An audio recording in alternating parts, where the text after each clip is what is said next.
So basically Karnataka ಸರ್ಕಾರಿ ವಿಮಾ ಇಲಾಖೆ ಅಂದರೆ ಒಂದು KGID ಅಂತ ನಾವೇನು ಕರಿತೀವಿ. ಸೊ KGIDಗೆ ಸಂಬಂಧಿಸಿದಂತೆ ಇವತ್ತಿನ ಒಂದು ವಿಡಿಯೋದಲ್ಲಿ ಇಂಪಾರ್ಟೆಂಟ್ ಆಗಿರುವಂಥ ಮಾಹಿತಿಯನ್ನು ನಾವು ಪಡೆಯೋಣ. ಸೊ KGID ಅಂದರೆ ಏನು, ಆ್ಯಂಡ್ ಈ ಒಂದು ವಿಮಾ ಪಾಲಿಸಿಯ ಬಗ್ಗೆ ಆಲ್ರೆಡಿ ನಾವು ಲಾಸ್ಟ್ ವಿಡಿಯೋದಲ್ಲಿ ಡಿಸ್ಕಸ್ ಮಾಡಿದ್ದೇವೆ. ಇದೊಂದು ವಿಮಾ ಪಾಲಿಸಿ ಆಗಿರುತ್ತೆ. ಪ್ರತಿಯೊಬ್ಬ ಸರ್ಕಾರಿ ನೌಕರರು ಕೂಡ ಈ ಒಂದು ವಿಮೆಯನ್ನು ಮಾಡಿಸಬೇಕಾಗಿರುವಂಥದ್ದು ಕರ್ನಾಟಕ ಸರ್ಕಾರದ ಕಡೆಯಿಂದ ಕಂಪಲ್ಸರಿಯಾಗಿ ಇದನ್ನು ಇಂಪ್ಲಿಮೆಂಟ್ ಮಾಡಲಾಗಿದೆ. ಸೊ ಹಾಗಾದರೆ ಇವತ್ತಿನ ಒಂದು ವಿಡಿಯೋದ ಮುಖ್ಯ ಉದ್ದೇಶ ಸರ್ಕಾರಿ ನೌಕರರು ತಮ್ಮ ವಿಮಾ ಮೊತ್ತವನ್ನು, ಪಾಲಿಸಿ ಅಮೌಂಟ್ ಯಾವ ರೀತಿಯಾಗಿ ಹೆಚ್ಚಿಸಬಹುದು, ಅದರ ಒಂದು ಸಂಪೂರ್ಣ ಪ್ರಕ್ರಿಯೆಯ ಬಗ್ಗೆ ಇವತ್ತಿನ ಒಂದು ವಿಡಿಯೋದಲ್ಲಿ ಡಿಸ್ಕಸ್ ಮಾಡಲಾಗಿದೆ. ಸೊ ಹಾಗಾಗಿ ಯಾರೆಲ್ಲ ಇನ್ನು ಚಾನಲ್ಗೆ ಫಸ್ಟ್ ಟೈಮ್ ವಿಸಿಟ್ ಮಾಡ್ತಾ ಇದ್ರ ಅವರು ಚಾನಲ್ನ ಸಬ್ಸ್ಕ್ರೈಬ್ ಮಾಡ್ಕೊಳ್ಳಿ. ಸರ್ಕಾರಿ ನೌಕರರು ಮತ್ತು ಪಿಂಚಣಿದಾರರಿಗೆ ಉಪಯುಕ್ತವಾಗಿರುವಂಥ ಮಾಹಿತಿಯನ್ನು ನಾವು ಡೇ ಟು ಡೇ ಕೊಡ್ತಾ ಇರ್ತೇವೆ. ಸೊ ಹಾಗಾಗಿ ಮುಂದಿನ ದಿನಗಳಲ್ಲಿ ಉಪಯುಕ್ತ ಮಾಹಿತಿ ಬಂದಾಗ ಅದು ನಿಮ್ಮಿಂದ ಮಿಸ್ ಆಗಬಾರ್ದು ಅಂದರೆ ಇವತ್ತೇ ಚಾನಲ್ನ ಸಬ್ಸ್ಕ್ರೈಬ್ ಮಾಡ್ಕೊಳ್ಳಿ ಮತ್ತು ಬೆಲ್ ಐಕಾನನ್ನು ಪ್ರೆಸ್ ಮಾಡಿ. ಆ್ಯಂಡ್ ನಾವು ಕೆಲವೊಂದಿಷ್ಟು ಲಾಸ್ಟ್ ವಿಡಿಯೋ ಸೀರೀಸ್ಗಳಲ್ಲಿ ತುಂಬ ಇಂಪಾರ್ಟೆಂಟ್ ಆಗಿರುವಂಥ ಟಾಪಿಕ್ಸ್ಗಳನ್ನು ಕೂಡ ಕವರ್ ಮಾಡಿದ್ದೇವೆ. ಸೊ ಇಲ್ಲಿ ನೋಡ್ತಾ ಇರುವಂಥದ್ದು ಕರ್ನಾಟಕ ರಾಜ್ಯ ಸರ್ಕಾರಿ ನೌಕರರ ವಿಮಾ ಇಲಾಖೆಯ ಒಂದು ಪರಿಚಯ. ಸೊ ಅದಾದಮೇಲೆ ಸರ್ಕಾರಿ ನೌಕರರ ಒಂದು KGID ಸಾಲ, ಅಂದರೆ ಈ ಒಂದು ವಿಮೆಯ ಮೇಲೆ ಸಾಲವನ್ನು ಕೂಡ ಪಡೆಯಬಹುದು. ಆ ಒಂದು ಸಾಲಕ್ಕೆ ಇಂಟ್ರೆಸ್ಟ್ ರೇಟ್ ತುಂಬ ಕಡಿಮೆ ಇರುತ್ತೆ, ಅದನ್ನು ಮರುಪಾವತಿ ಮಾಡುವುದು ಕೂಡ ತುಂಬ ಈಸಿ.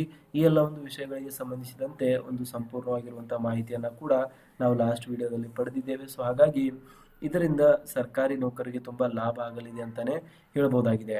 ಆ್ಯಂಡ್ ಇವತ್ತಿನ ಒಂದು ವಿಷಯ ಬಂದ್ಬಿಟ್ಟು ಆಲ್ರೆಡಿ ನಾವು ಹೇಳಿರುವ ಹಾಗೆ ಸಾಲದ ಮೊತ್ತವನ್ನು ಯಾವ ರೀತಿಯಾಗಿ ಜಾಸ್ತಿ ಮಾಡೋದು, ಪಾಲಿಸಿ ಅಮೌಂಟನ್ನು ಯಾವ ರೀತಿಯಾಗಿ ಜಾಸ್ತಿ ಮಾಡೋದು ಅಂತ ಇವತ್ತಿನ ವಿಡಿಯೋದಲ್ಲಿ ನಾವು ಡಿಸ್ಕಸ್ ಮಾಡೋಕ್ಕೆ ಹೊರಟಿದ್ದೇವೆ. All right. ಸೊ ನೆಕ್ಸ್ಟ್ ಈ ಒಂದು ಪವರ್ ಪಾಯಿಂಟ್ ಪ್ರೆಸೆಂಟೇಷನಲ್ಲಿ ತುಂಬ ಮಾಹಿತಿಯನ್ನು ನೀಡಲಾಗಿದೆ. ಸೊ ಆ ಒಂದು ಮಾಹಿತಿ ಒಂದೊಂದಾಗಿ ನೋಡ್ತಾ ಹೋದರೆ ಮೊಟ್ಟ ಮೊದಲನೇದಾಗಿ KGID ಅಂದರೆ ಏನು ಅಂತ. ಸೊ KGIDನ ಅರ್ಥ ಏನಿದೆ ಅಂತ ನೀವು ನೋಡಿದ್ರೆ, ಕರ್ನಾಟಕ ಸರ್ಕಾರಿ ವಿಮಾ ಇಲಾಖೆಯು ರಾಜ್ಯ ಸರ್ಕಾರಿ ನೌಕರರ ಕಲ್ಯಾಣಕ್ಕಾಗಿ ಇರುವ ಕಡ್ಡಾಯ ವಿಮಾ ಯೋಜನೆಯಾಗಿದೆ. ಸೊ ಇದರಲ್ಲಿ ಏನೇನು ಬರುತ್ತೆ ಅಂದರೆ, ನೌಕರರ ಕುಟುಂಬದ ಆರ್ಥಿಕ ಭದ್ರತೆಗಾಗಿ ಇದನ್ನು ರೂಪಿಸಲಾಗಿದೆ. ಇದು ಕೇವಲ ವಿಮೆಯಲ್ಲ, ನಿವೃತ್ತಿಯ ನಂತರದ ಉಳಿತಾಯದ ಸಾಧನವೂ ಕೂಡ ಹೌದು. ಆ್ಯಂಡ್ ಇದರಲ್ಲಿ ಟ್ಯಾಕ್ಸ್ ಬೆನಿಫಿಟ್ ಕೂಡ ನೀಡಲಾಗುತ್ತೆ. ಇದರಿಂದ ಬರುವಂಥ ಒಂದು ಹಣಕ್ಕೆ ಯಾವುದೇ ರೀತಿಯಂಥ ಟ್ಯಾಕ್ಸನ್ನು ಕೂಡ ನೀಡುವಂಥ ಅವಶ್ಯಕತೆ ಅಲ್ಲಿ ಇರುವುದಿಲ್ಲ. ಸೊ ಹಾಗಾಗಿ ಇದೊಂದು ಕೇವಲ ಪ್ರೀಮಿಯಂ ಪಾವತಿ ಮಾಡಿ ಒಂದು ವಿಮೆ ಅಥವಾ ಲೈಫ್ ಇನ್ಶೂರೆನ್ಸ್ ಯಾವ ರೀತಿ ಪಡಿತೀವಿ, ವೆಹಿಕಲ್ ಇನ್ಶೂರೆನ್ಸ್ ಯಾವ ರೀತಿ ಪಡಿತೀವಿ, ಆ ಒಂದು ಯೋಜನೆ ಅಲ್ಲ.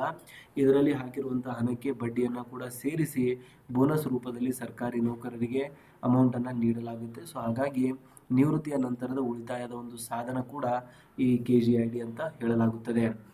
ನೌಕರರ ವೇತನ ಶ್ರೇಣಿಗೆ ಅನುಗುಣವಾಗಿ ವಿಮಾ ಕಂತುಗಳನ್ನು ನಿಗದಿಪಡಿಸಲಾಗುತ್ತದೆ. ಅಂದರೆ ಗ್ರೂಪ್ A ನೌಕರರಾಗಿದ್ದರೆ ಒಂದು ಕಂತುಗಳು ಜಾಸ್ತಿ ಇರುತ್ತೆ, ಅದೇ ಗ್ರೂಪ್ D ನೌಕರರಾಗಿದ್ದರೆ ಪ್ರೀಮಿಯಂನ ಅಮೌಂಟ್ ಕಡಿಮೆ ಇರುತ್ತೆ. ಏನಕ್ಕಂದರೆ ಇವರೊಂದು ಬೇಸಿಕ್ನಲ್ಲಿ ವ್ಯತ್ಯಾಸ ಇರುವಂಥದ್ದು. ಒಂದು ಕಡೆ ಬೇಸಿಕ್ 21,000 ಪಡಿತಾ ಇದ್ದರೆ ಇನ್ನೊಂದು ಕಡೆ 1 ಲಕ್ಷ ಬೇಸಿಕ್ ಕೂಡ ಇರುತ್ತೆ. ಸೊ ಹಾಗಾಗಿ ಅವರ ಒಂದು ಸರ್ಕಾರಿ ನೌಕರರ ಬೇಸಿಕ್ನ ಮೇಲೆ ಡಿಪೆಂಡ್ ಆಗುತ್ತೆ ಎಷ್ಟು ಪ್ರೀಮಿಯಮನ್ನು ಈ ಒಂದು ವಿಮಾ ಯೋಜನೆಗೆ ಪೇ ಮಾಡಬೇಕು ಅಂತ. ಅದಾದಮೇಲೆ ವಿಮಾ ಮೊತ್ತ ಹೆಚ್ಚಿಸೋದು ಯಾಕೆ ಮುಖ್ಯ ಅಂತ ನೀವು ಒಂದು ಪ್ರಶ್ನೆಯನ್ನು ಕೇಳಿದ್ರೆ, ಹೆಚ್ಚಿನ ಒಂದು ಭದ್ರತೆ ಸಿಗುತ್ತೆ. ಮೊಟ್ಟ ಮೊದಲನೇ ಪಾಯಿಂಟ್, ಅನಿರೀಕ್ಷಿತ ಘಟನೆಗಳು ಸಂಭವಿಸಿದಲ್ಲಿ ಕುಟುಂಬಕ್ಕೆ ದೊರೆಯುವ ವಿಮಾ ಮೊತ್ತವು ಹೆಚ್ಚಾಗುತ್ತದೆ. ಆ್ಯಂಡ್ ಇದಾದಮೇಲೆ ಉತ್ತಮ ಬೋನಸ್ ಅಂತ ಹೇಳಲಾಗುತ್ತೆ. ವಿಮಾ ಪಾಲಿಸಿಯ ಮೊತ್ತವು ಹೆಚ್ಚಾದಂತೆ ಪಾಲಿಸಿಯ ಮೇಲೆ ಲಭ್ಯವಾಗುವ ಬೋನಸ್ ಮೊತ್ತವು ಕೂಡ ಹೆಚ್ಚಳವಾಗುತ್ತದೆ. ಅಂದರೆ ಸರ್ಕಾರ ಅಥವಾ KGID ಸಂಸ್ಥೆ ವಿಮಾ ಪಾಲಿಸಿಯ ಮೇಲೆ ಬೋನಸನ್ನು ನೀಡುತ್ತೆ. ಅದೊಂದು ಪ್ರಾಫಿಟ್ ರೂಪದಲ್ಲಿ ಸರ್ಕಾರಿ ನೌಕರಿಗೆ ನೀಡಲಾಗುತ್ತೆ. ಸೊ ಆ ಒಂದು ಬೋನಸ್ ಮೊತ್ತವು ಕೂಡ ಹೆಚ್ಚಳ ಆಗುತ್ತದೆ ಅಂತ ಹೇಳಲಾಗ್ತಾ ಇದೆ. ಸಾಲದ ಸೌಲಭ್ಯ, ಪಾಲಿಸಿಯ ಮೊತ್ತ ಹೆಚ್ಚಿದಂತೆ ತುರ್ತು ಸಂದರ್ಭದಲ್ಲಿ ಪಡೆಯಬಹುದಾದ ಸಾಲದ ಮಿತಿಯು ಕೂಡ ಹೆಚ್ಚಾಗಬಹುದು ಅಂತ ಇಲ್ಲಿ ಹೇಳಲಾಗ್ತಾ ಇದೆ. ವೇತನ ಹೆಚ್ಚಳದ ನಂತರ ಬಡ್ತಿ ಅಥವಾ ವಾರ್ಷಿಕ ವೇತನ ಹೆಚ್ಚಳವಾದಾಗ ವಿಮೆಯನ್ನು ಪರಿಷ್ಕರಿಸುವುದು ಕಡ್ಡಾಯ ಹಾಗೂ ಲಾಭದಾಯಕವಾಗಿದೆ. ಸೊ ಇದು ಬೇಸಿಕಲಿ ಕಡ್ಡಾಯ ಆ್ಯಂಡ್ ಲಾಭದಾಯಕ ಕೂಡ ಎರಡೂ ಇದೆ at the same time. So ಬಡ್ತಿ ಅಂದರೆ ನೀವು ಪ್ರಮೋಷನ್ ಆದಾಗ ನಿಮ್ಮೊಂದು ಬೇಸಿಕ್ ಜಾಸ್ತಿ ಆಗುತ್ತೆ, ಅಥವಾ 6ನೇ ವೇತನ ಆಯೋಗದಿಂದ 7ನೇ ವೇತನ ಆಯೋಗ ಬಂತು, 7ನೇ ವೇತನ ಆಯೋಗದಿಂದ 8ನೇ ವೇತನ ಆಯೋಗ ಬಂತು ಅಂತ ಅಂದ್ಕೊಳ್ಳಿ.